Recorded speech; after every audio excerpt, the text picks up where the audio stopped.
दोस्तों नमस्कार, मैं अनिल कुमार लक्ष्य जी के क्लासेस में आपका स्वागत करता हूं। काफ़ी दिनों बाद मिले हैं क्योंकि अब ऑफलाइन क्लासेस स्टार्ट हो चुकी है तो थोड़ा सा टाइम की उपलब्धता कम रहती है, लेकिन फिर भी मैं आपको अश्योर करता हूं कि जैसे टाइम मिलेगा मैं पूरी कोशिश करूंगा कि ये वीडियो बनाता रहूं और कंटिन्यू रहेंगे, इसमें कोई डाउट नहीं है। थोड़ा सा डिले हो सकता है, जैसे कि अब काफ़ी टाइम बाद आई है, लेकिन मैं फिर भी कोशिश करूंगा कि रेगुलर रहे, कम से कम 2-3 दिन में एक वीडियो आए। ठीक है जी। और हम जानते हैं कि पिछली बार हमने प्राचीन भारत का इतिहास हमारा चल रहा था। ठीक है जी। और उसमें हमने एक नई यूनिट करेंगे आज, मौर्योत्तर काल, पोस्ट मौर्य इरा। ठीक है जी। अच्छा, दूसरी जो चीज़ है, पिछली बार हमने मौर्य काल को पूरी तरीके से विधिवत रूप से समाप्त कर लिया था। ठीक। अच्छा, जब भी ये क्लास स्टार्ट होती है तो मैं ये बताता हूँ कि ये जो क्लास है ये यूपीएससी के लिए, PCS specially for HCS exams के लिए, यूजीसी नेट के लिए, एसएससी और जो इस टाइप के अदर कॉम्पिटिटिव एग्जाम्स है इनके लिए बहुत इंपॉर्टेंट है। अच्छा, उसके अलावा मैं स्टार्ट करने से पहले थोड़ी सी एक अपील है कि आपका एक लाइक, एक कमेंट, एक शेयर हमें मोटिवेशन देता है। तो आप लाइक करें हमारी वीडियो को, कमेंट करें और शेयर करें। अगर पसंद आती है तो भी कमेंट करें, नहीं पसंद आती तो भी कमेंट करें, ताकि जो कमियां होंगी हम उन्हें सुधार सकें। ठीक है। और मैं हमेशा ये कहता हूं कि इन वीडियो का उद्देश्य या इन लेक्चर्स का उद्देश्य ये है कि जो लोग किसी कारण से ऑफलाइन क्लासेस में नहीं आ सकते, बहुत सारे कारण होते हैं, कुछ लोग नौकरी करते हैं, टाइम नहीं मैनेज होता, कई बार मतलब बजट नहीं होता या फिर पैसे की कमी होती है, तो ए लॉट ऑफ रीजंस। ठीक है। तो उन लोगों के लिए ये उसको ध्यान में रखते हुए ये कार्यक्रम स्टार्ट किया गया है, ये शो इसीलिए स्टार्ट किए गए हैं, ये क्लासेस इसीलिए की गई हैं। तो मुझे आपसे सिर्फ एक चीज़ चाहिए, वो है आपका एक लाइक, एक कमेंट एंड एक शेयर। ये हमें मोटिवेशन देता है। और मैं फिर ये कहता हूँ कि आपका ये जो एक लाइक, एक कमेंट और एक शेयर है, ये डिजिटल इंडिया को प्रमोट करेगा। ठीक है जी। और एक इक्वल प्लेटफॉर्म करेगा, प्रोवाइड करेगा। तीसरी जो चीज़ है सबसे अंतिम, फिर उसके बाद हम अपना काम करेंगे। अभी मैं ऑफलाइन हालांकि लेके आऊँगा कि किस तरीके से एचसीएस की तैयारी करें। एचसीएस के फॉर्म्स आने वाले हैं। ठीक है जी। एचसीएस का नोटिफिकेशन कभी भी आ सकता है, लेकिन ये अब सिर्फ एक औपचारिकता रह गई। लेकिन हम सबको पता है कि 148 सीट्स इसमें टोटल आ रही हैं। ठीक है। इसको लेकर भी मैं एक वीडियो बनाऊंगा, 1-2 दिन में आपको अपलोड कर दूंगा। और ऑनलाइन जो ऑफलाइन जो बैचेस हैं वो 1 फेब से स्टार्ट हो रहे हैं। 1 फेब से डायमंड क्लासेस में, घबराने वाली बात नहीं है, ये सिर्फ वेन्यू है। लक्ष्य जी के क्लासेस हमारा है और वही है, ये सिर्फ वेन्यू है। डायमंड क्लासेस, डायमंड क्लासेस यहां पर मैं बैच स्टार्ट कर रहा हूं। ये old court complex, old court complex में है। शाम का टाइम रहेगा, 5 बजे का टाइम रहेगा जो भी, और 2 दिन की फ्री ट्रायल क्लासेस है। तो इसको ज़्यादा से ज़्यादा आप पहुंचाइए लोगों तक। ठीक है जी। और ऑफलाइन है। और ये जो मैं क्लासेस ले रहा हूँ, ये मैं शुरू से कह रहा हूँ कि ये जो क्लासेस है ये स्पेशली फॉर एचसीएस के लिए बहुत ज़्यादा इंपॉर्टेंट है, एज ए सब्जेक्ट के तौर पे भी और जीएस के पॉइंट ऑफ व्यू भी ये बहुत ज़्यादा इंपॉर्टेंट है। ठीक है जी। तो इस प्रकार से मैं आशा करता हूँ कि आप मेरी बात को औरों तक पहुँचाएंगे और चैनल को सब्सक्राइब करें फॉर मोर अपडेट्स के लिए। ये चीज़ है। ठीक है। अब हम अपने उस पर बात करते हैं कि मौर्योत्तर काल, इसमें क्या पढ़ना है, किस प्रकार से पढ़ना है, किस तरीके से। मैंने हमेशा कहता हूँ कि जब भी कोई भी चीज़ हम स्टार्ट करते हैं उसको डिवीज़न करेंगे। तो डिवीज़न करने का फ़ायदा क्या होता है कि थोड़ा सा हमें पता लग जाता है, मतलब चीज़ें आसान हो जाती हैं। तो मौर्योत्तर काल को हम स्टार्ट करते हैं। मौर्योत्तर काल, इसका जो टाइम पीरियड है वो है 185 बीसी से 250 एडी। ये इंपॉर्टेंट है, सबसे इंपॉर्टेंट चीज है। अब हम ईसा पूर्व से ईस्वी में प्रवेश कर जाएंगे इसमें, सबसे इंपॉर्टेंट चीज तो ये है। दूसरी चीज, मौर्योत्तर काल को अगर हमें पढ़ना है तो 3 भागों में हम पढ़ेंगे। 3 प्रकार से हम इसको तोड़ सकते हैं। एक तो विदेशी आक्रमण। विदेशी आक्रमण, मौर्योत्तर काल में सबसे ज्यादा विदेशी आक्रमण हुए हैं। ठीक है जी। ये हम देखेंगे। दूसरा, मैंने आपको उस टाइम पे भी बताया था, हमने याद कीजिए कि मौर्य काल से पहले विदेशी आक्रमण का, प्राचीन भारत में विदेशी आक्रमण, उसको पढ़ा था। ठीक है। और कुछ आक्रमण हमने वहां पे बात की थी और मैंने आपको बताया था कि 2 आक्रमण, जैसे कि जो सबसे पहला आक्रमण होता है, अगर विदेशी आक्रमणों की बात करूं, विदेशी आक्रमणों की बात करें तो सबसे पहले ईरानियों का आक्रमण आपको सुनने को मिला होगा। उसके बाद जो सबसे फेमस आक्रमण था, सिकंदर का आक्रमण, ये हमने देखा था। अगर मैं ईरानी आक्रमण की बात करता हूं तो आपको पता होगा ये 550 BC में भी कहा जाता है, 525 BC पे भी कहा जाता है, या 516 BC में। देखिए टाइम को लेके कोई बहुत ज़्यादा चिंता करने की जरूरत नहीं है, मैंने पहले भी बताया था, क्योंकि इनके जो टाइम है वेरिएट करते रहते हैं, मतलब कभी कहीं कुछ, क्योंकि साहित्यिक स्रोत इतने अच्छे उपलब्ध थे नहीं। ठीक, दूसरी चीज टाइम को लेकर हमें चिंता करने की जरूरत नहीं है, हमें मेन इंपॉर्टेंट है इनके कंसेप्ट्स को देखना होता है, एक चीज। दूसरी चीज, ये जो ईरानी आक्रमण है 500 BC में, जो सबसे पहला ईरानी आक्रमण हमने देखा था वो किसने किया था? साइरस फर्स्ट ने किया था। ठीक है, उसके बाद मैंने बताया था जो सेकंड आक्रमण था वो किसने किया था? डेरियस फर्स्ट, और या फिर जिसको हम दारा प्रथम कहते हैं, इन्होंने किया था। और याद कीजिए इनका मैंने ये भी बताया था कि 20वें प्रांत के रूप में इन्होंने उत्तर पश्चिमी प्रांत बनाया था। उत्तर पश्चिमी प्रांत वही पामीर के पश्चिम वाला भाग, जो आज के दिन वर्तमान में पाकिस्तान अफगानिस्तान वाला भाग जो है, वो उत्तर पश्चिमी प्रांत के रूप में इसे मान्यता दी थी 20वें प्रांत के रूप में। ठीक है, किसने? डेरियस फर्स्ट ने और दारा प्रथम ने, एक चीज। दूसरी चीज मैंने कहा था जो सिकंदर का आक्रमण है, भारत में जो सिकंदर का आक्रमण होता है वो 326 BC में होता है और 323 में इसकी मृत्यु होती है। तो ये जो सिकंदर का आक्रमण है ये बहुत महत्वपूर्ण था, मैंने उस टाइम भी बताया था। मैंने आपको कहा था कि जो सिकंदर का आक्रमण है वो इसलिए महत्वपूर्ण है क्योंकि ये मौर्यों का इतिहास में मौर्यों का काल निर्धारण करता है, कि हम इसको एक रेफरेंस पॉइंट के तौर पे यूज करते हैं और मौर्यों के काल जो निर्धारण है वो इसके टाइम पे होता है। तो ये एक सबसे इंपॉर्टेंट चीज है, सिकंदर का आक्रमण जो कि 326 BC में है हुआ था और 323 में इसकी मृत्यु हो गई थी। अब अगर मैं बात करूं उसके बाद विदेशी आक्रमणों की श्रृंखला में, तो हम मौर्योत्तर काल में पहुंच जाते हैं। और मौर्योत्तर काल में जो विदेशी आक्रमण सबसे पहले होते हैं वो होते हैं ग्रीक। जो सबसे पहला आक्रमण होता है ग्रीक का, जिसको हम हिंद यवन भी कहते हैं। ठीक है, हिंदी यवन क्यों कहते हैं? अब देखिए पिछली बार मैंने बताया था यवन को यूनानियों को यवन कहा जाता है, हम यूनानियों को यवन कहते हैं। ठीक है, जिस तरीके से उन्होंने हमारी जो एक बंदरगाह थी भड़ोच, जो वर्तमान में भड़ूच है, ठीक है, गुजरात में, तो भड़ोच को उन्होंने क्या कहा था? बेरी गाजा कहा था।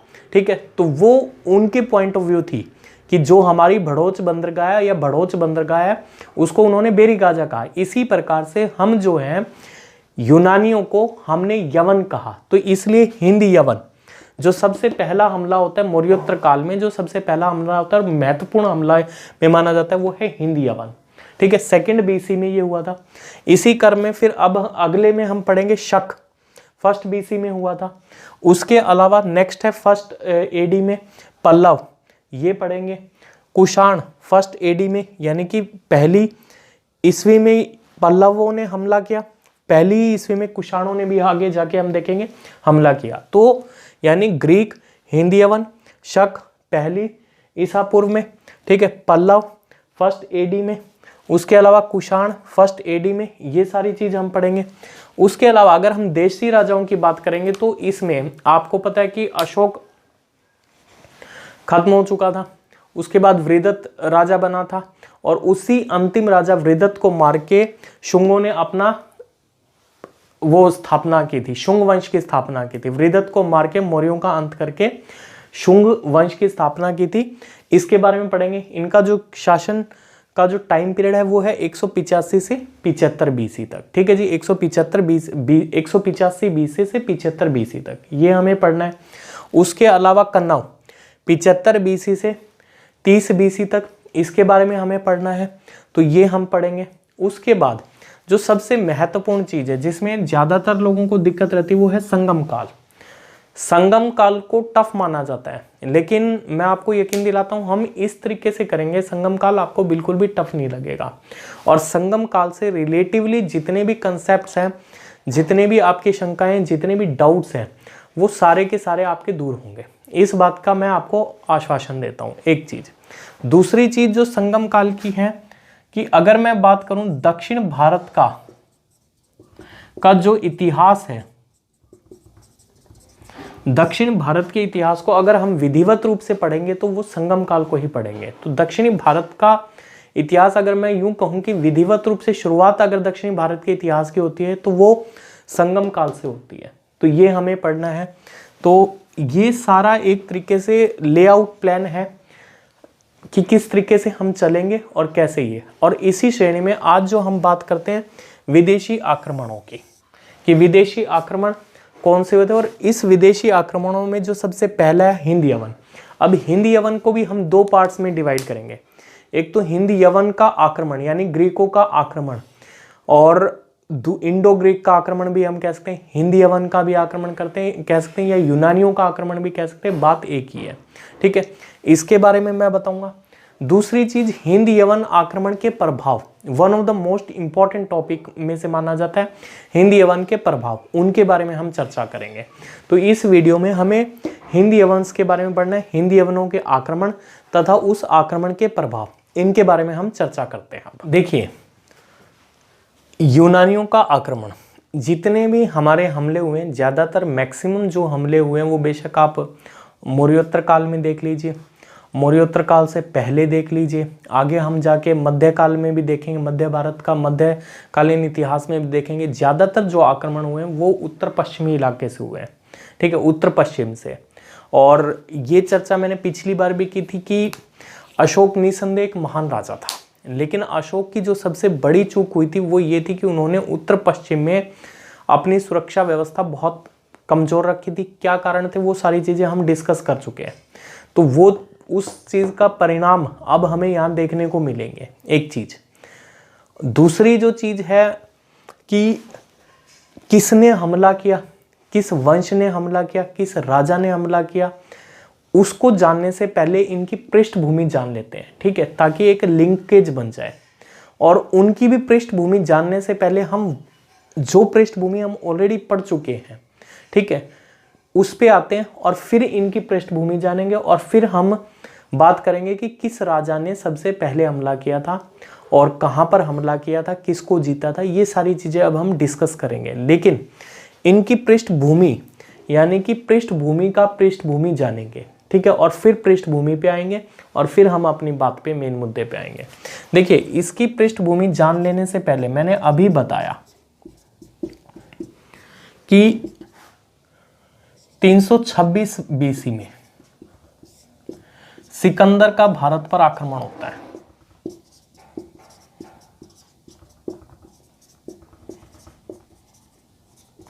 एक चीज, उसके बाद हम ये भी जानते हैं कि कुछ सालों बाद 323 बीसी में सिकंदर की मृत्यु भी होती है। सिकंदर की मृत्यु हो जाती है। अब यहां पे बात आती है सिकंदर का उत्तराधिकारी कौन था।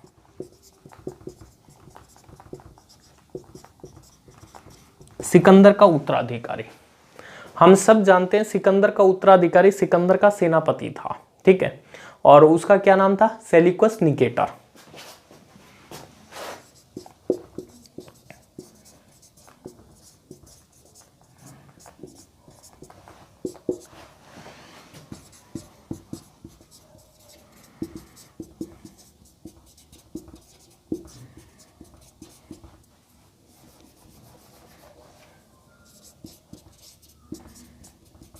ये सिकंदर का सेनापति था और ये मतलब सिकंदर का उत्तराधिकारी माना जाता है।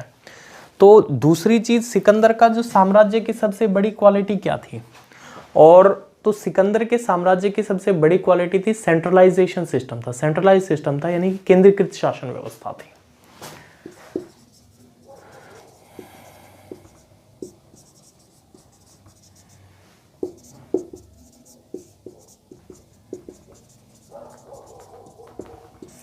केंद्रीकृत व्यवस्था थी। सबसे इंपॉर्टेंट चीज तो ये है, एक चीज तो। दूसरी चीज, सिकंदर का सेनापति सेल्यूकस निकेटर था। उसके बाद जब सिकंदर की मृत्यु हो जाती है और सिकंदर का जो सेनापति सेल्यूकस निकेटर होता है, ये बात कोई निसंदेह आपको पता लगी होगी। दूसरी चीज, अब इस साम्राज्य में बिखराव की स्थिति आने लग जाती है। ठीक है जी, और आपको पता होगा कि सिकंदर सेल्यूकस निकेटर का चंद्रगुप्त मौर्य के साथ, यानी कि उस समय तक मौर्य साम्राज्य स्थापित हो चुका था, चंद्रगुप्त मौर्य का सिकंदर के सेनापति यानी सेल्यूकस निकेटर के साथ युद्ध हुआ था। और ये युद्ध जो होता है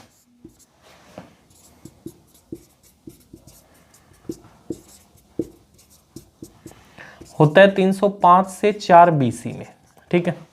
और इसमें जीत किसकी हुई थी? इसमें सिकंदर चंद्रगुप्त मौर्य की जीत हुई थी, ये चीज हमें पता है। उसके बाद चंद्रगुप्त मौर्य के बाद जो राजा बनता है बिंदुसार।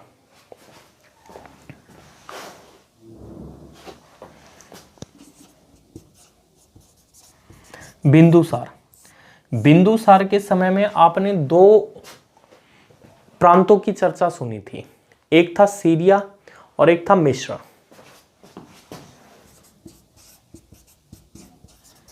सीरिया और एक था मिस्र।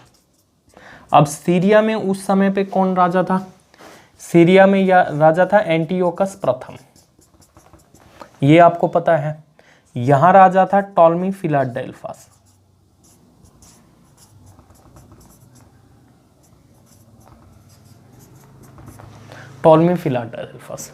तो बिंदुसार के समय तक ये राजा, ये जो प्रांत है ये बिल्कुल स्वतंत्र हो चुके, मतलब स्वतंत्र हो चुके थे। तो मैंने बताया कि सिकंदर के बाद सिकंदर के साम्राज्य का विघटन होने लगा, यानी कि अब केंद्रीकृत व्यवस्था नहीं रही, ठीक है। अब डिसेंट्रलाइजेशन यानी विकेंद्रीकरण हो गया, यानी छोटे छोटे प्रांत आपको देखने को मिलेंगे। तो उसी क्रम में सीरिया और मिस्र, ये एंटियोकस प्रथम यहाँ पे राजा था और टॉलमी फिलाडेल्फस थे, ये लोग यहाँ राजा थे। तो ये बात मैं आशा करता हूँ कि आपको समझ आई होगी। अब इसी क्रम में हम आगे देखते हैं, फिर बात करते हैं। और एक और चीज हमें ध्यान रखनी है इसमें कि हालांकि ठीक है ये स्वतंत्र थे, स्वतंत्र राज्य की तरह व्यवहार कर रहे थे, लेकिन इन्होंने कभी भी ऑफिशियली अपने आप को ये डिक्लेयर नहीं किया कि हम स्वतंत्र हैं, ठीक है। इन्होंने मतलब स्वतंत्र होते हुए भी एक तरीके से ऑफिशियली सेल्यूकस निकेटर के साम्राज्य का ही हिस्सा थे, ये बात भी ध्यान रखनी है। तो ये जो हिस्ट्री है ये अब इस हिस्ट्री पे आते हैं कि उत्तर पश्चिम से भारत पर हमला करने वाले कौन थे पहले, उनकी हिस्ट्री क्या है। अब यहाँ से हम इसको कंटिन्यू में, यानी कि यहाँ से बिंदुसार हो गया, अब बिंदुसार से हम इस चीज को कंटिन्यू में जोड़ते हैं। अब इनकी हिस्ट्री पढ़ेंगे हम कि कौन थे, किन्होंने राज किया, इसके बारे में अब हम जानते हैं। तो अब तक हमने जाना कि यवन आक्रमण के बारे में हम पढ़ रहे हैं, और मैंने ये बताया कि उत्तर पश्चिम से अब हमें जानने का प्रयास करें कि उत्तर पश्चिम से हमला करने वाले कौन थे, इनकी पृष्ठभूमि को जानेंगे। हमने जान लिया कि बिंदुसार के आते आते सीरिया और मिस्र जैसे स्वतंत्र राज्य देखने को मिले। इसी क्रम में 2 और राज्य आगे देखने को मिलेंगे, एक है बैक्टीरिया और एक है पर्थिया।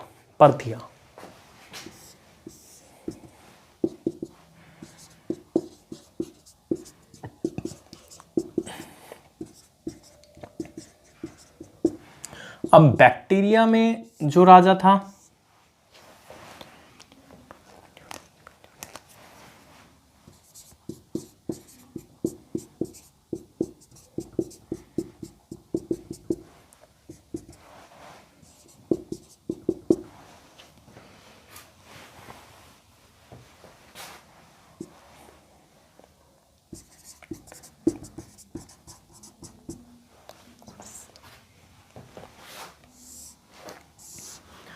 देखिए, पहली बात तो ये बैक्टीरिया और पर्थिया पड़ते कहाँ पे, ये अगर हम हिंदकुश श्रेणी देखेंगे, और आपको पता होगा ज्योग्राफी में हम एक बात कहते हैं विश्व की छत कौन सी है, तो पामीर की श्रेणी। तो ये जो है, और आगे हम मैप से इसको लोकेट भी करेंगे, तो आराम से धैर्य से आप बस सुनते रहिए कि बैक्टीरिया और जो पर्थिया है ये जो पामीर की ग्रंथि उसके वेस्ट साइड में पड़ते थे ये दोनों प्रांत। तो बैक्टीरिया का जो राजा था वो था डियोडोटस फर्स्ट, और पर्थिया का जो राजा था वो था आरेक्सस, ठीक है। तो बैक्टीरिया का जो राजा था वो था डियोडोटस फर्स्ट, और पर्थिया का जो राजा था वो कौन था? आरेक्सस, ठीक है। तो ये दोनों राज्य सेल्यूकस निकेटर से ही निकले थे, ठीक है। सेल्यूकस निकेटर से इन्होंने अपने आप को, यानी कि उसके जो साम्राज्य है उससे अपने आप को इन्होंने स्वतंत्र किया। अब डियोडोटस के बाद जो राजा बना बैक्टीरिया का वो कौन था? वो था डियोडोटस सेकेंड। डियोडोटस सेकेंड जो कि डियोडोटस फर्स्ट का ही पुत्र था। अब यहाँ पे क्या आपको एक घटनाक्रम देखने को मिला? यहाँ फिर वही बात है कि अभी इन्होंने, ये ठीक है ये सेल्यूकस निकेटर से स्वतंत्र हो चुके थे, लेकिन इन्होंने कभी भी अपने आप को मतलब स्वतंत्र राज्य घोषित नहीं किया। ये स्वतंत्रता इन्हें किसने दी? ये स्वतंत्रता किसके समय पे आई? ये स्वतंत्रता डियोडोटस सेकेंड के समय पे आई। ठीक है जी। अच्छा, दूसरी चीज आप याद कीजिए कि बिंदुसार के समय पे सीरिया का राजा कौन था? एंटियोकस प्रथम।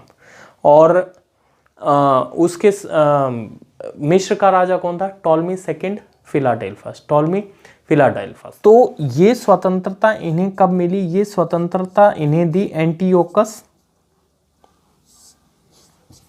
एंटियोकस थर्ड ने इन्हें स्वतंत्रता प्रदान की।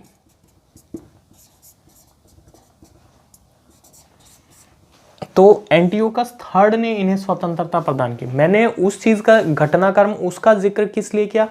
आप ये लिंक बनाइए। सीरिया को उस समय पे राजा एंटियोकस प्रथम था, लेकिन इन्हें यहाँ स्वतंत्रता कौन दे रहा है? एंटियोकस थर्ड स्वतंत्रता दे रहा है, जो कि और स्वतंत्रता ले कौन रहा है? डियोडोटस फर्स्ट का पुत्र डियोडोटस सेकेंड। तो ये चीज आप ध्यान रखिएगा, एक चीज। उसके बाद अब इस यहाँ पे एक परिवर्तन आता है। इस डियोडोटस का वध कर देता है कौन? एक व्यक्ति होता है जिसका नाम होता है यूथिडेमस।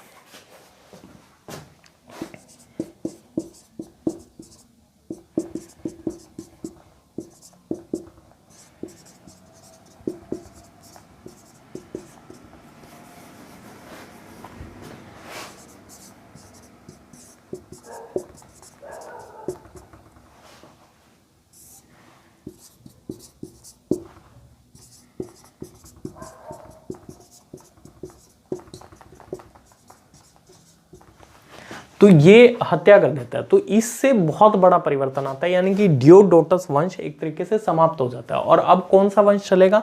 अब यूथिडेमस अपना राज्य स्थापित करता है, तो यूथिडेमस वंश, अब यूथिडेमस वंश चलेगा। कई बार पूछ लिया जाता है।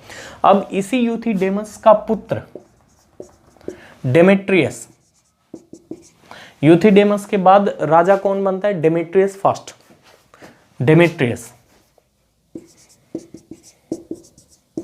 डेमेट्रियस राजा बनता है, तथा इसका जो विवाह होता है वो इस एंटियोकस थर्ड की पुत्री से होता है।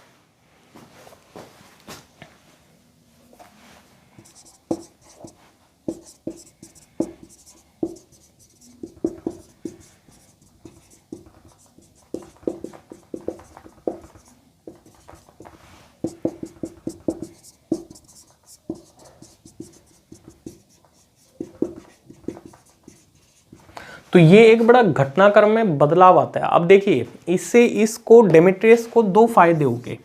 एक फायदा तो ये हो गया कि डियोडोटस यानी यूथिडेमस, यहाँ पे आप देखिएगा कि डियोडोटस ने स्वतंत्रता ले ली, यानी कि अब ये इस राज्य से यानी एंटियोकस के राज्य से बिल्कुल पूरी तरीके से स्वतंत्र हो चुके थे। दूसरी चीज, डेमेट्रियस ने इसकी ही पुत्री से विवाह कर लिया, तो एक तरीके से इसके राज्य को सुरक्षा भी मिल गई, यानी कि स्वतंत्रता भी मिल चुकी थी पहले, और अब उन्होंने अपने राज्य को सुरक्षित कर लिया क्योंकि इनकी लड़की से इनकी शादी हुई है।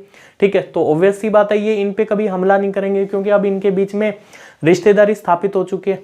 ये एक तरीके से दामाद लगे उनके, ठीक है, तरीके से क्या ये दामाद है निश्चित रूप से, तो ये लगे, इस प्रकार से ये चीज होती है। अब यही व्यक्ति, अब इस चीज को हम यहां से, जो हमारा शुरू से सवाल था कि उत्तर पश्चिम से भारत पर हमला किसने किया, तो उत्तर पश्चिम से भारत पर हमला करने वाला जो सबसे पहला राजा था वो था डेमेट्रियस।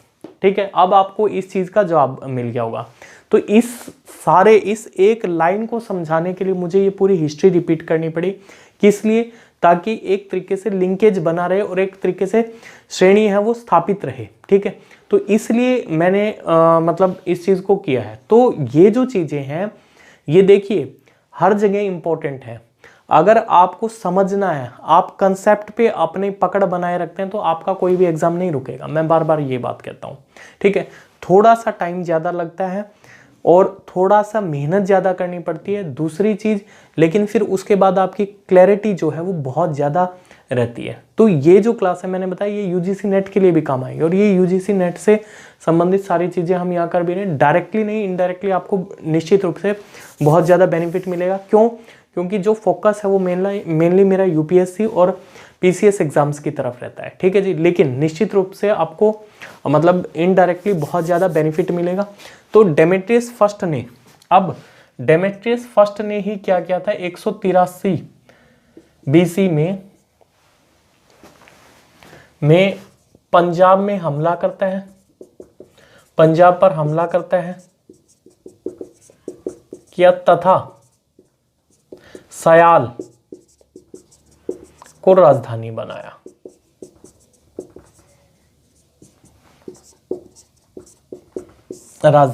तो 183 बीसी में पंजाब पर जो हमला किया वो किसने किया, वो डेमेट्रियस ने किया। और राजधानी किसको बनाया, सयाल, जो कि वर्तमान में आज सयालकोट के नाम से जाना जाता है, जो पाकिस्तान का ही क्षेत्र है। तो उसको इन्होंने राजधानी बनाया। तो अब हमें सब कुछ पता लग गया कि सबसे पहले हमला किसने किया, यवन वंश ने। दूसरी चीज कहां से किया, उत्तर पश्चिम से, ठीक है। तीसरी चीज कौन थे, कहां से थे, बैक्टीरिया से थे। बैक्टीरिया का राजा कौन था जिसने हमला किया, वो था डेमेट्रियस। राजधानी किसको बनाया, राजधानी बनाया सयाल को, ठीक है। सयाल जो कि आज के दिन सयालकोट के नाम से जाना जाता है, उसको इन्होंने राजधानी बनाया। तो ये सारा इनका इतिहास था कि उत्तर पश्चिम से हमला करने वाला पहला राजा कौन था, डेमेट्रियस, ठीक है। और किसका था, यूथिडेमस वंश का था वो। डेमेट्रियस वंश भी बोला जाता है, यूथिडेमस वंश भी बोला जाता है, बात एक ही है। तो वहां पे इन्होंने मतलब उन्होंने इस पे हमला किया। अब इसी चीज को और आगे हम कंटिन्यू करते हैं। अब यूनानियों की एक और जो सबसे इंपॉर्टेंट चीज मानी जाती है वो ये मानी जाती है कि यूनानियों ने भारतीयों से जुड़ने का प्रयास किया, ठीक है। और उसके लिए अब ये ऐसा कर क्यों रहे थे, क्योंकि भारतीयों से जुड़ने का प्रयास उन्होंने इसलिए किया ताकि उनको भारतीय राजनीति में लाभ मिल सके, ठीक है।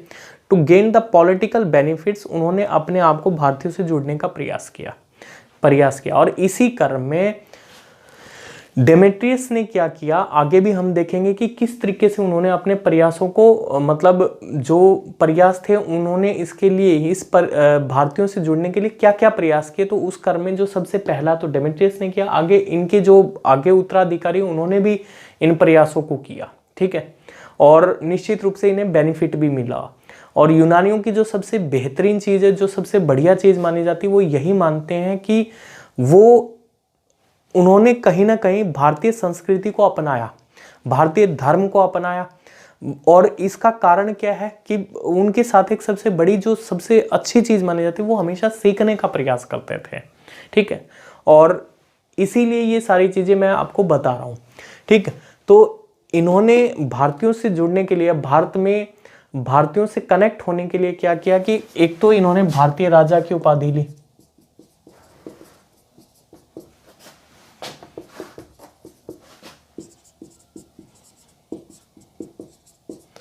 तथा भारतीय राजा की उपाधि ली। दूसरा, इन्होंने यूनानी व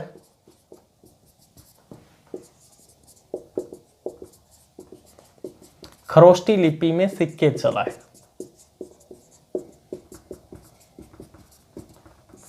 यूनानी व खरोष्टी लिपि में सिक्के चलाए। तो उन्होंने भारतीय राजा की उपाधि ली तथा यूनानी व खरोष्टी लिपि में सिक्के चलाए। तो ये सारा इनका घटनाक्रम था। अब आगे एक और परिवर्तन आता है, उसके बारे में और हम पढ़ते हैं। तो देखिए, एक और व्यक्ति की एंट्री होती है अभी, और उसका नाम है यूक्रेटाइड्स।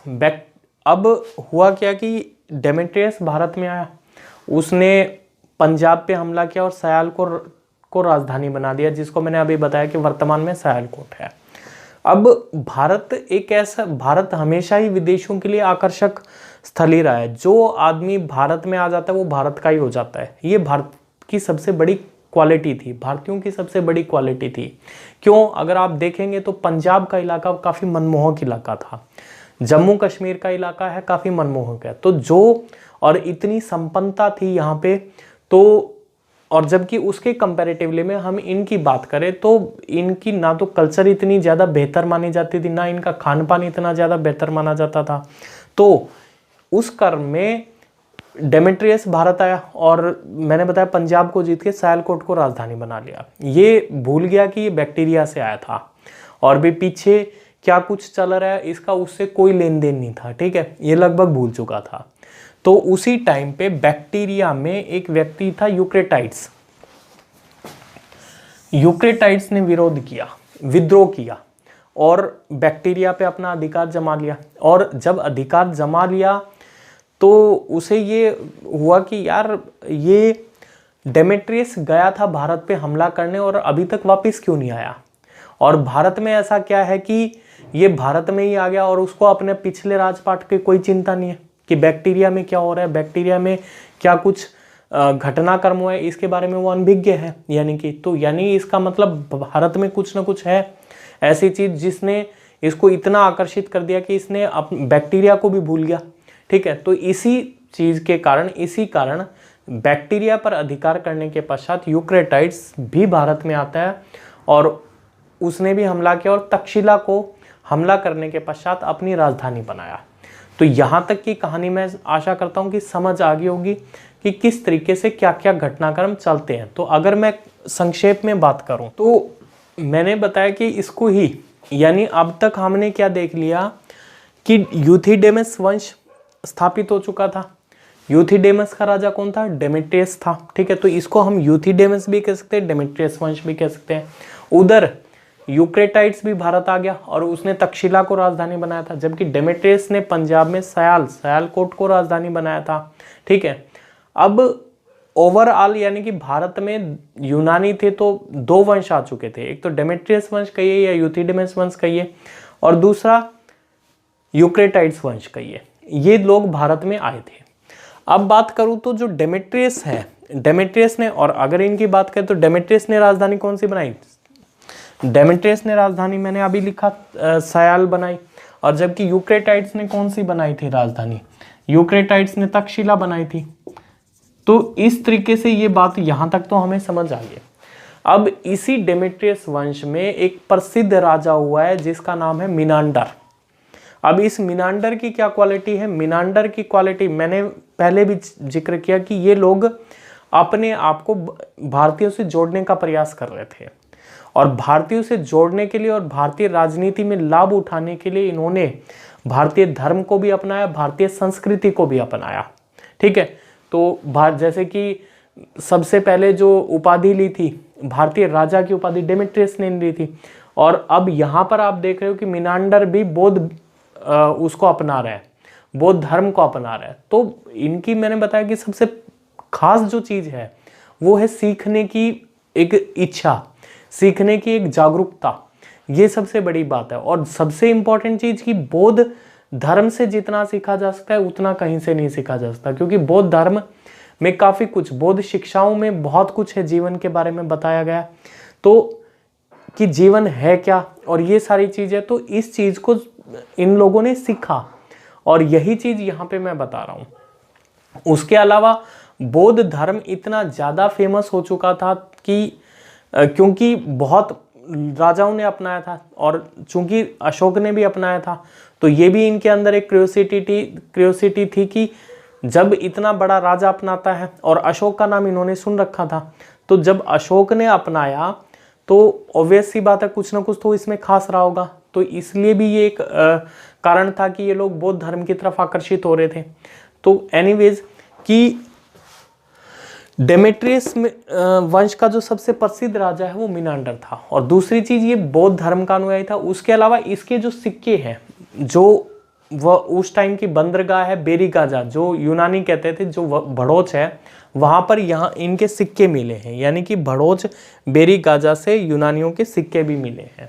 उसके अलावा मैंने अभी बताया मिनांडर कई जगह मतलब बहुत ही योग्य व्यक्ति था।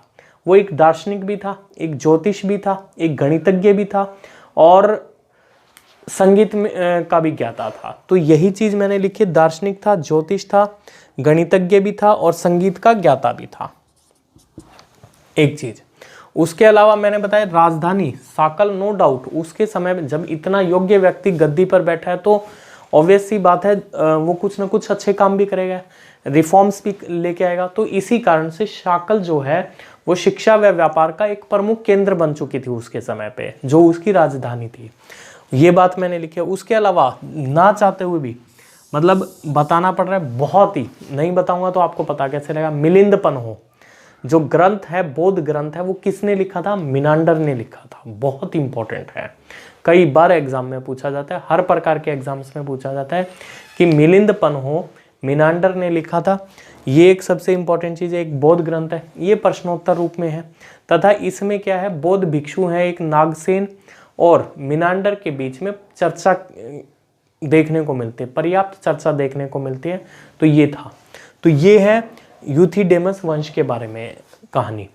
उसके बाद यूक्रेटाइड्स वंश की बात करूं तो यूक्रेटाइड्स वंश में भी एक राजा था जिसका नाम था एंटियालकिड्स। ये राजा बने आगे जाके, और इन्होंने शुंग राजा भागभद्र के दरबार में हेलियोडोरस को दूत के रूप में भेजा था। ठीक है, तो यही चीज मैंने लिखी है, शुंग राजा भागभद्र के दरबार में हेलियोडोरस को दूत के रूप में भेजा। अच्छा, जिस तरीके से उनके समय पे साकल शिक्षा का केंद्र बन गई, व्यापार का केंद्र बन गई, इसी प्रकार से ये भी एक योग्य थे। तो तक्षशिला का वैभव इनके समय पर चरम पर था। तो ये चीज है।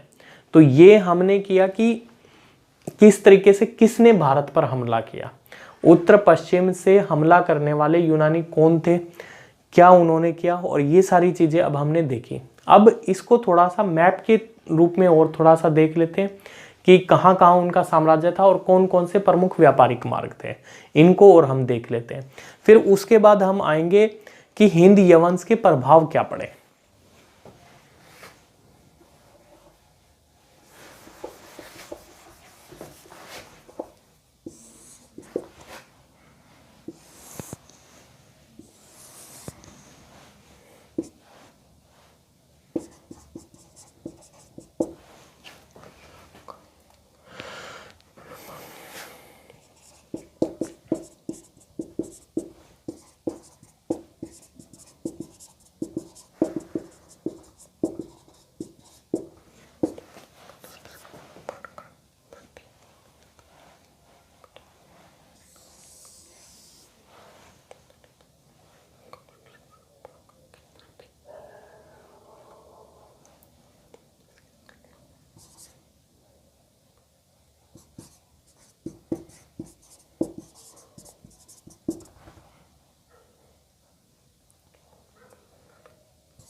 तो मैंने बताया कि इसको ही, यानी अब तक हमने क्या देख लिया कि यूथिडेमस वंश स्थापित हो चुका था। यूथिडेमस का राजा कौन था? डेमेट्रियस था। ठीक है, तो इसको हम यूथिडेमस भी कह सकते हैं, डेमेट्रियस वंश भी कह सकते हैं। उधर यूक्रेटाइड्स भी भारत आ गया और उसने तक्षशिला को राजधानी बनाया था, जबकि डेमेट्रियस ने पंजाब में सयालकोट को राजधानी बनाया था। ठीक है, अब ओवरऑल यानी कि भारत में यूनानी थे तो दो वंश आ चुके थे, एक तो डेमेट्रियस वंश कहिए या यूथिडेमस वंश कहिए, और दूसरा यूक्रेटाइड्स वंश कहिए। ये लोग भारत में आए थे। अब बात करूं तो जो डेमेट्रियस है, डेमेट्रियस ने, और अगर इनकी बात करें तो डेमेट्रियस ने राजधानी कौन सी बनाई? डेमेट्रियस ने राजधानी मैंने अभी लिखा सयाल बनाई, और जबकि यूक्रेटाइड्स ने कौन सी बनाई थी राजधानी? यूक्रेटाइड्स ने तक्षशिला बनाई थी। तो इस तरीके से ये बात यहां तक तो हमें समझ आ गई। अब इसी डेमेट्रियस वंश में एक प्रसिद्ध राजा हुआ है जिसका नाम है मिनांडर। अब इस मिनांडर की क्या क्वालिटी है? मिनांडर की क्वालिटी मैंने पहले भी जिक्र किया कि ये लोग अपने आप को भारतीयों से जोड़ने का प्रयास कर रहे थे, और भारतीयों से जोड़ने के लिए और भारतीय राजनीति में लाभ उठाने के लिए इन्होंने भारतीय धर्म को भी अपनाया, भारतीय संस्कृति को भी अपनाया। ठीक है, तो जैसे कि सबसे पहले जो उपाधि ली थी, भारतीय राजा की उपाधि डेमेट्रियस ने ली थी, और अब यहाँ पर आप देख रहे हो कि मिनांडर भी बौद्ध उसको अपना रहा है, बौद्ध धर्म को अपना रहा है। तो इनकी मैंने बताया कि सबसे खास जो चीज है वो है सीखने की एक इच्छा, सीखने की एक जागरूकता। ये सबसे बड़ी बात है, और सबसे इंपॉर्टेंट चीज कि बौद्ध धर्म से जितना सीखा जा सकता है उतना कहीं से नहीं सीखा जा सकता, क्योंकि बौद्ध धर्म में काफी कुछ, बौद्ध शिक्षाओं में बहुत कुछ है जीवन के बारे में बताया गया, तो कि जीवन है क्या और ये सारी चीजें। तो इस चीज को इन लोगों ने सीखा, और यही चीज यहाँ पे मैं बता रहा हूँ। उसके अलावा बौद्ध धर्म इतना ज्यादा फेमस हो चुका था कि क्योंकि बहुत राजाओं ने अपनाया था, और चूंकि अशोक ने भी अपनाया था, तो ये भी इनके अंदर एक क्यूरियोसिटी थी कि जब इतना बड़ा राजा अपनाता है, और अशोक का नाम इन्होंने सुन रखा था, तो जब अशोक ने अपनाया तो ऑब्वियस सी बात है कुछ ना कुछ तो इसमें खास रहा होगा। तो इसलिए भी ये एक कारण था कि ये लोग बौद्ध धर्म की तरफ आकर्षित हो रहे थे। तो एनीवेज कि डेमेट्रियस वंश का जो सबसे प्रसिद्ध राजा है वो मिनांडर था, और दूसरी चीज ये बौद्ध धर्म का अनुयायी था। उसके अलावा इसके जो सिक्के हैं, जो वह उस टाइम की बंदरगाह है बेरीगाजा, जो यूनानी कहते थे, जो भड़ोच है, वहां पर यहाँ इनके सिक्के मिले हैं, यानी कि भड़ोच बेरीगाजा से यूनानियों के सिक्के भी मिले हैं। उसके अलावा मैंने अभी बताया मिनांडर कई जगह मतलब बहुत ही योग्य व्यक्ति था। वो एक दार्शनिक भी था, एक ज्योतिष भी था, एक गणितज्ञ भी था, और संगीत में का भी ज्ञाता था। तो यही चीज मैंने लिखी, दार्शनिक था, ज्योतिष था, गणितज्ञ भी था, और संगीत का ज्ञाता भी था। एक चीज। उसके अलावा मैंने बताया राजधानी साकल, नो डाउट उसके समय में जब इतना योग्य व्यक्ति गद्दी पर बैठा है तो ऑब्वियस सी बात है वो कुछ ना कुछ अच्छे काम भी करेगा, रिफॉर्म्स भी लेके आएगा। तो इसी कारण से शाकल जो है वो शिक्षा व व्यापार का एक प्रमुख केंद्र बन चुकी थी उसके समय पे, जो उसकी राजधानी थी। ये बात मैंने लिखी है। उसके अलावा ना चाहते हुए भी मतलब बताना पड़ रहा है, बहुत ही, नहीं बताऊंगा तो आपको पता कैसे लगेगा। मिलिंद पन्हो जो ग्रंथ है, बौद्ध ग्रंथ है, वो किसने लिखा था? मिनांडर ने लिखा था। बहुत इंपॉर्टेंट है, कई बार एग्जाम में पूछा जाता है, हर प्रकार के एग्जाम्स में पूछा जाता है कि मिलिंद पन्हो मिनांडर ने लिखा था। ये एक सबसे इंपॉर्टेंट चीज है, एक बौद्ध ग्रंथ है, ये प्रश्नोत्तर रूप में है, तथा इसमें क्या है, बौद्ध भिक्षु है एक नागसेन और मिनांडर के बीच में चर्चा देखने को मिलती है, पर्याप्त चर्चा देखने को मिलती है। तो ये था, तो ये है यूथिडेमस वंश के बारे में कहानी। उसके बाद यूक्रेटाइड्स वंश की बात करूं तो यूक्रेटाइड्स वंश में भी एक राजा था जिसका नाम था एंटियालकिड्स। ये राजा बने आगे जाके, और इन्होंने शुंग राजा भागभद्र के दरबार में हेलियोडोरस को दूत के रूप में भेजा था। ठीक है, तो यही चीज मैंने लिखी है, शुंग राजा भागभद्र के दरबार में हेलियोडोरस को दूत के रूप में भेजा। अच्छा, जिस तरीके से उनके समय पे साकल शिक्षा का केंद्र बन गई, व्यापार का केंद्र बन गई। इसी प्रकार से ये भी एक योग्य थे। तो तक्षशिला का वैभव इनके समय पर चरम पर था। तो ये चीज है। तो ये हमने किया कि किस तरीके से किसने भारत पर हमला किया, उत्तर पश्चिम से हमला करने वाले यूनानी कौन थे, क्या उन्होंने किया, और ये सारी चीजें अब हमने देखी। अब इसको थोड़ा सा मैप के रूप में और थोड़ा सा देख लेते हैं कि कहाँ कहाँ उनका साम्राज्य था और कौन कौन से प्रमुख व्यापारिक मार्ग थे, इनको और हम देख लेते हैं। फिर उसके बाद हम आएंगे कि हिंद यवंश के प्रभाव क्या पड़े, कि जो सबसे इंपॉर्टेंट है, पहले हम बात करते हैं पूर्वी भारत की, पश्चिमी भारत की, और फिर पूर्वी भारत की बात करेंगे।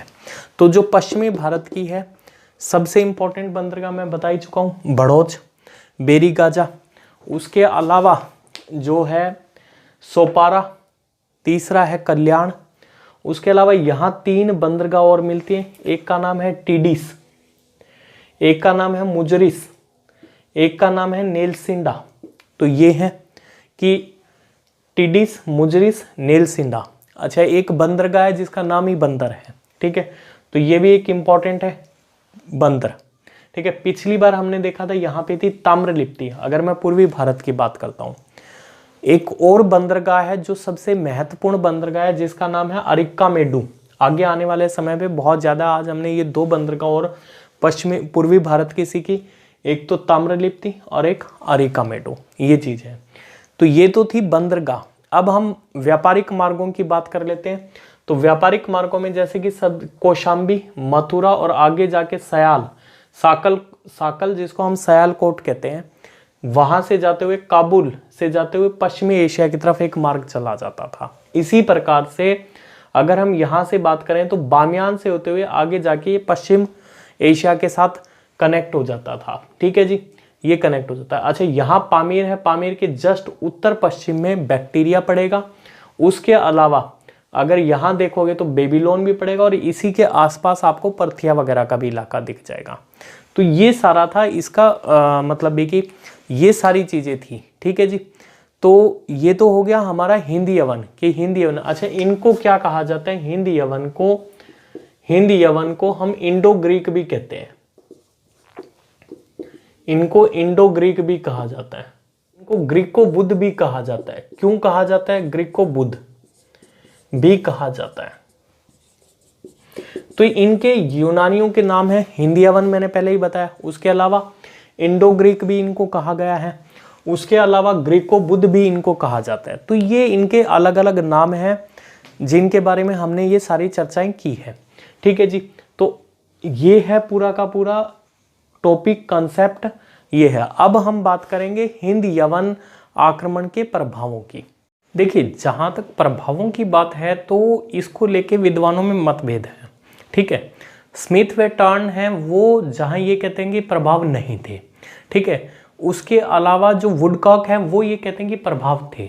तो इसको लेके मतभेद है। मैंने अभी बताया कि स्मिथ व टर्न, ये जो प्लस है यानी स्मिथ प्लस टर्न, ये 2 विद्वान ऐसे हैं जिन्होंने कहा कि प्रभाव नहीं पड़ा, जबकि मैं बता रहा हूँ वुडकॉक मानते प्रभाव पड़ा। वो एक अलग बात है, क्या प्रभाव पड़ा अभी हम डिस्कस करेंगे। लेकिन जो सबसे इंपॉर्टेंट चीज है, देखिए, जब पुराने जमाने में युद्ध होता था तो युद्ध में जो सैनिक थे वो कौन थे, ठीक है। पहली बात तो जब युद्ध होता था तो राजा आता था, ठीक है। राजा के साथ उसकी सेनाएं आती थी युद्ध लड़ने के लिए, और सेना के साथ उनका परिवार भी आता था, क्योंकि जो युद्ध लड़ने वाली सेना होती थी वो सेना के साथ, वो सैनिक तो थी, उससे पहले वो किसान भी थे, ठीक है। और ये भी पता है युद्ध 1 दिन नहीं चलेगा, 2 दिन नहीं चलेगा, तो वो अपने साथ अपना साजो सामान भी लेके आते थे, ठीक है।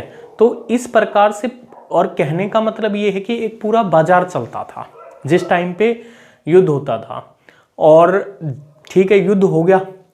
युद्ध के बाद क्या होता है कि कुछ लोग ऐसे थे, युद्ध हो गया, वो एक अलग बात है कि भी कौन जीता या कौन हारा, ठीक है।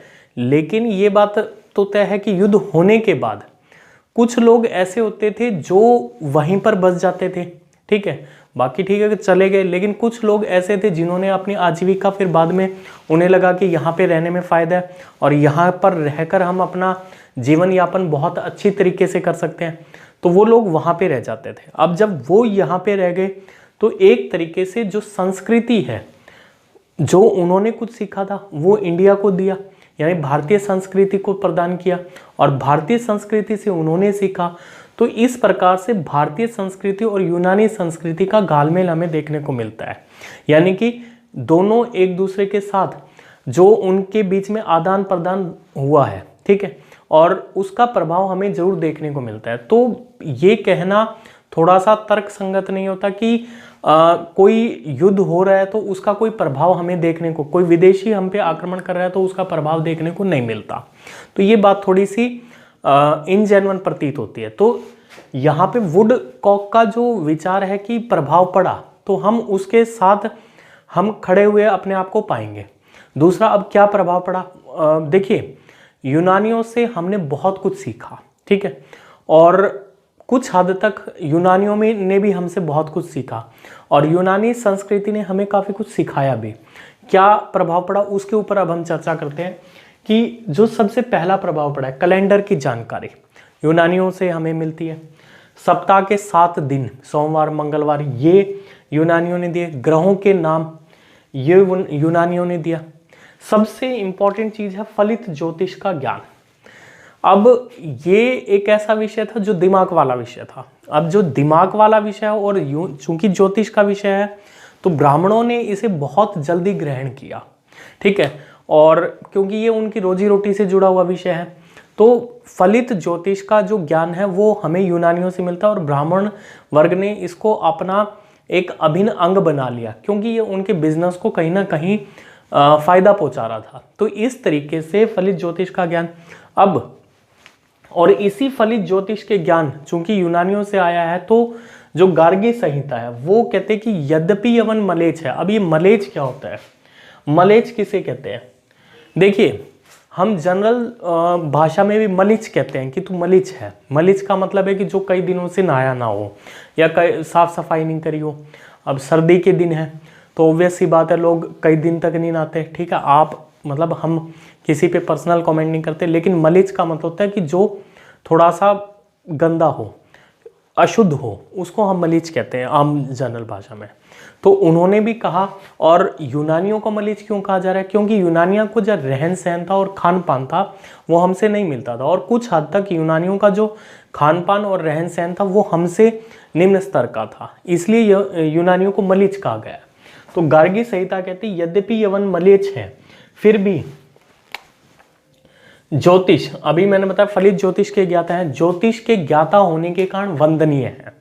अब ये सबसे महत्वपूर्ण चीज है कि ठीक है, मलिच्छ तो है, हमारे साथ उनकी ना संस्कृति मिलती, ना खान पान मिलता, ना रहन सहन मिलता, लेकिन फलित ज्योतिष का ज्ञाता होने के कारण सम्मान हमें देना पड़ेगा, अनिवार्य है, एक महत्वपूर्ण चीज है।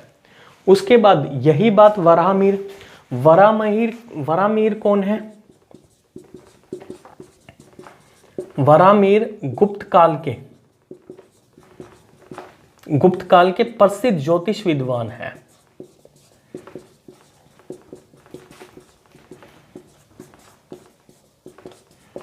वराहमिहिर गुप्त काल के प्रसिद्ध ज्योतिष विद्वान है। तो ये एक इंपॉर्टेंट चीज है, और इन्होंने काफी रचनाएं भी लिखी, जैसे वृहत संहिता, लघु जातक, वृहत जातक, पंच सिद्धांतिका, ये सब इनकी प्रमुख रचनाओं में है। तो वो भी गार्गी संहिता की इस बात से सहमत दिखाई देते हैं। तो उन्होंने भी यही कहा कि यद्यपि फलित ज्योतिष का ज्ञाता होने के कारण इन्हें वंदनीय माना है, पूजनीय माना है, सम्माननीय माना है, एक चीज। अब बात आती है कि पतित क्षेत्रीय, यूनानियों को हमने पतित क्षेत्रीय कहा है। अब ये पतित क्षेत्रीय किसके बराबर है, क्या है, इस चीज को हमें एक बार समझ लेते हैं। देखिए, ये हमने पता है कि यूनानियों ने भारत पर आक्रमण किया, ये बात हम जानते हैं, थोड़ा सा कंसेप्ट है, यूनानियों ने भारत पर आक्रमण किया, इसमें कोई संदेह नहीं है।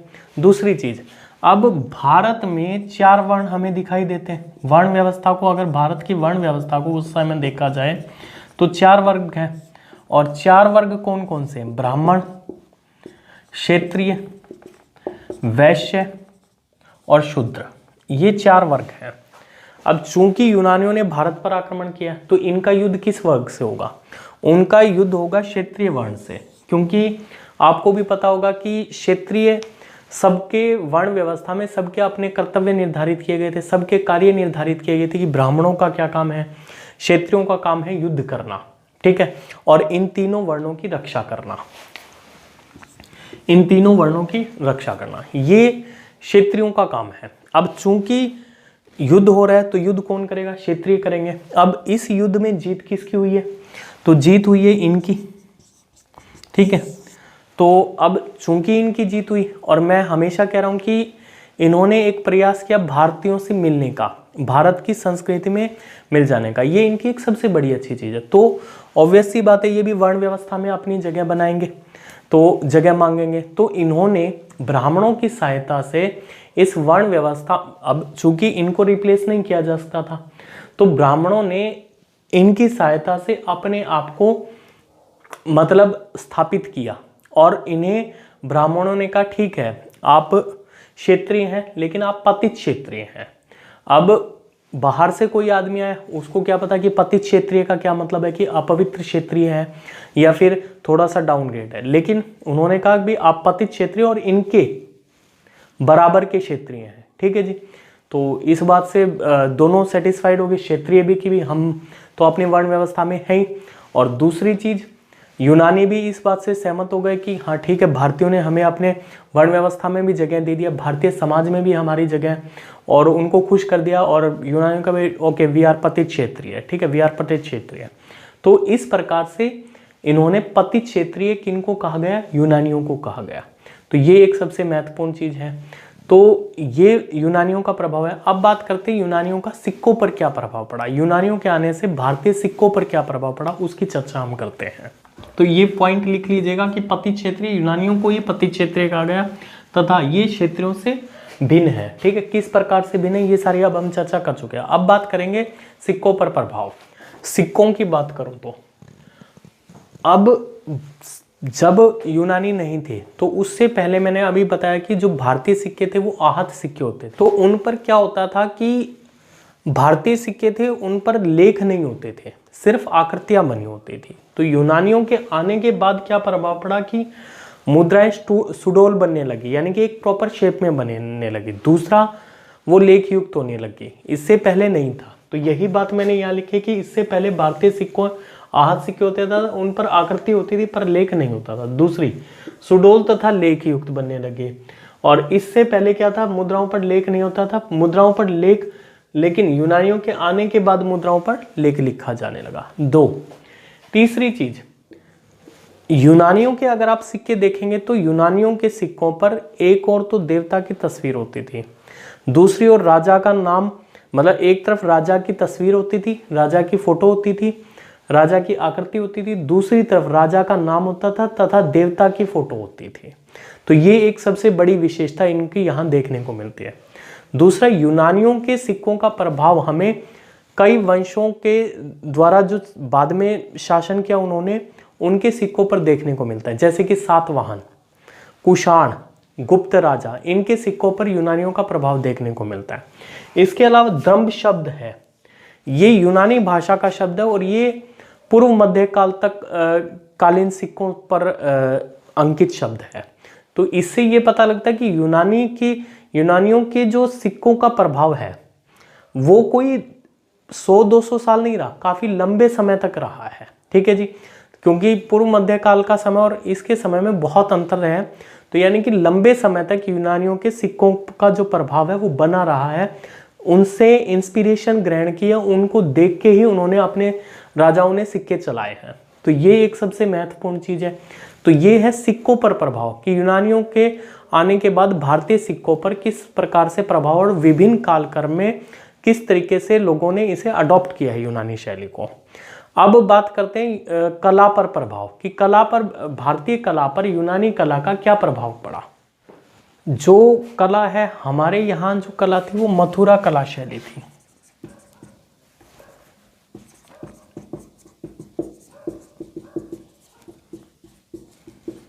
मथुरा कला शैली थी, जबकि यूनानियों के आने के बाद यहाँ गंधार शैली का वो हुआ। इसके ऊपर हम पूरा एक विस्तृत डिस्कशन करेंगे, विस्तृत चर्चा करेंगे कि मथुरा शैली में क्या डिफरेंस है और गंधार शैली में क्या डिफरेंस है। और दूसरा, ये एक यूपीएससी के पॉइंट ऑफ व्यू एक महत्वपूर्ण क्वेश्चंस में से आता है, ठीक है, एज ए सब्जेक्ट भी और जीएस में भी आपको पता होना चाहिए।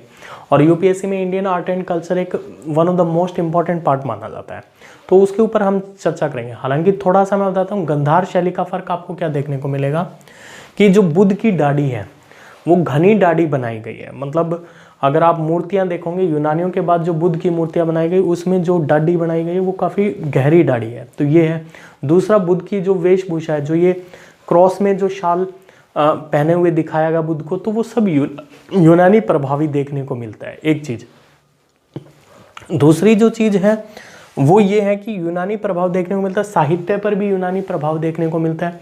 विभिन्न शब्द जैसे कि कोण, केंद्र, उसके अलावा आपको पुस्तक और कलम, ये जितने भी शब्द हैं यूनानी भाषा से ही लिए गए, ये एक इंपॉर्टेंट चीज़ है। इसी प्रकार के संस्कृत नाटकों में एक शब्द प्रयोग हुआ है यवनिका। यवनिका शब्द प्रयोग हुआ है जो कि संस्कृत और ये यूनानी भाषा से आया। अब ये यवनिका शब्द क्या है?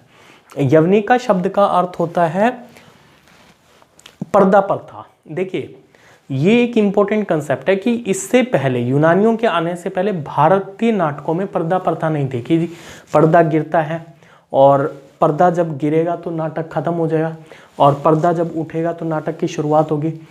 इस प्रकार का कोई भी कंसेप्ट भारतीय नाटकों में देखने को नहीं मिलता यूनानियों के आने से पहले। लेकिन इस यवनिका शब्द का अर्थ है कि पर्दा प्रथा, यानी कि यूनानियों के आने के बाद पर्दा उठेगा तो नाटक शुरू होगा और पर्दा गिरेगा तो नाटक। ये जो कंसेप्ट है ये हमने यूनानियों से लिया है, तो ये एक सबसे महत्वपूर्ण चीज़ है। दूसरी चीज़, अब एक सबसे इम्पॉर्टेंट जो है भारतीय नाटकों में और यूनानी नाटकों में जो क्या प्रभाव देखने को मिलता है वो ये है कि भारतीय नाटकों की जो शुरुआत होती है वो सैडनेस से होती है और अंत जो होता है वो हमेशा सुखद अंत होता है, ठीक है। इसके अलावा यूनानी नाटकों में इसके विपरीत चीज़ है कि जो एंड होगा वो सैडनेस से होगा। जैसे वहाँ क्या होगा, एक राजा है, रानी है, राजकुमारी, उसका परिवार है, बहुत खुशी खुशी रह रहे हैं, ठीक है, शुरुआत हैप्पीनेस से हुई। लेकिन जैसे ही फिर कोई युद्ध होगा, युद्ध में राजा चला जाएगा, राजा मारा जाएगा, तो उसके बाद जो अंत होगा वो दुखद अंत होगा। लेकिन हमारे यहाँ इतना मतलब चीज़ों को इतना नेगेटिव वे से प्रेजेंटेशन करने की परंपरा नहीं है, ना थी, ना है, ना आगे होगी, ठीक है। हमारे यहाँ क्या है कि जो आप मूवीज़ भी देखें कि एंड हमेशा हैप्पी एंडिंग दिखाई जाएगी कि दोनों मिल गए, हीरो हीरोइन, और मतलब जो भी है, जो उनकी दिक्कतें थी वो दूर हो गई, और ये इस प्रकार से ये दिखाया जाएगा, एक चीज़। दूसरी चीज़, तो ये सबसे इम्पोर्टेंट है। और अगर आप वैसे भी चलेंगे कि वेस्ट में और ईस्ट में ज़मीन आसमान का अंतर है। हमारे यहाँ उनके यहाँ एक लेफ्ट हैंड ड्राइविंग होती है, हमारे यहाँ राइट हैंड होती है। हमारे यहाँ अगर राइट में चलेंगे तो उनके वहाँ लेफ्ट में चलेंगे, तो बेसिक से डिफरेंसेस आज भी हैं, ठीक है। तो ईस्ट और वेस्ट काफ़ी डिफरेंसेस हैं, तो इस चीज़ को हम देखेंगे। तो ये था कला पर प्रभाव, कि कला पर क्या प्रभाव पड़ा। अब बात करते हैं धर्म पर। देखो, जहाँ हमने यूनानियों से बहुत कुछ सीखा, वहाँ पर धर्म के मामले में यूनानी हमेशा भारत के ऋणी रहते हैं, ठीक है। हमारे यहाँ 3400 करोड़ देवी देवताओं हैं और वहाँ सिर्फ 2 देवता देखने को मिलते हैं।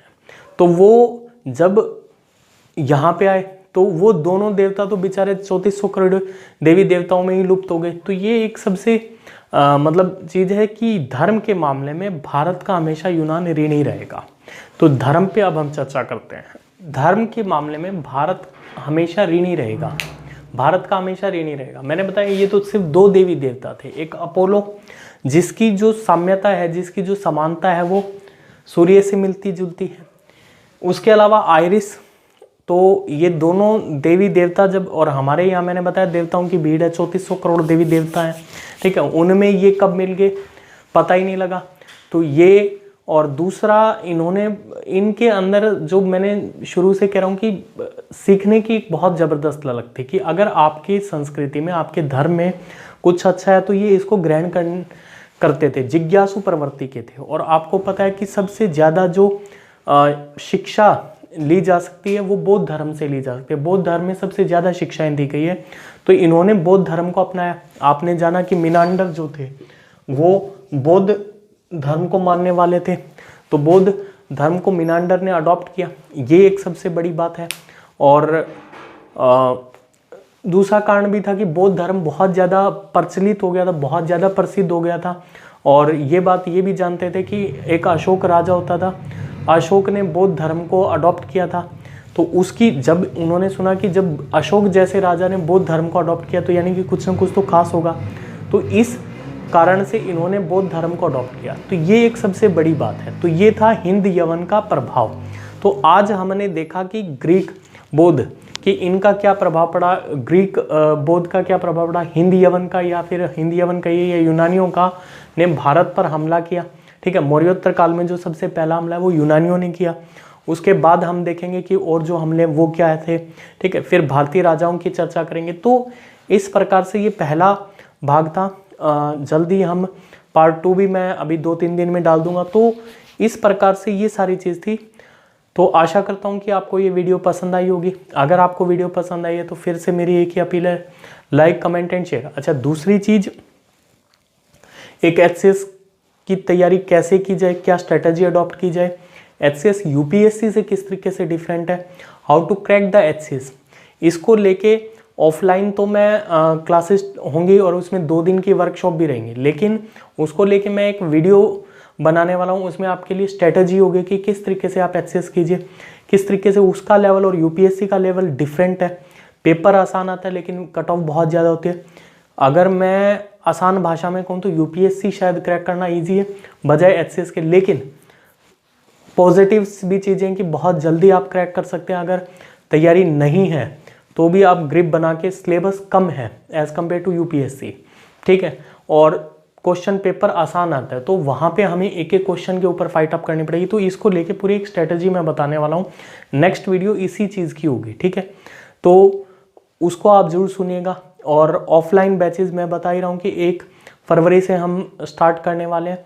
तो इसको लेके 2 दिवसीय कार्यशाला भी हम अपने इंस्टीट्यूट पे डायमंड क्लासेस हिसार पे आयोजित करेंगे। तो आप सभी पहुँचिएगा, अपने दोस्तों को भी बताइएगा।